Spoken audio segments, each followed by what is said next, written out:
কতগুলা ঘর দেখেছি, এটাই আমার শেষ ঘর। আর এটার ভাড়াও কম আছে, ভাড়া কত টাকা? 3000 টাকা। 3000 টাকা? তাইলে তো ভালোই। ভাড়া কম ঠিক আছে, কিন্তু এই ঘরে একটা সমস্যা আছে, এই ঘরে ভূত থাকে।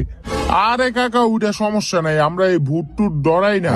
না ডরাইলে তো ভালোই, তাইলে তোমরা থাকো। আর আগের বারেরটা ঘরে কিছু মাল সামান রেখে গেছে, চাইলে তোমরা ওইটি ব্যবহার করতে পারো। আচ্ছা তাইলে তোমরা থাকো, আমি গেলাম। ভালোই, আয় ঘরে আয়। রুমটা পুরো অন্ধকার, রুমের লাইটটা জ্বালাই।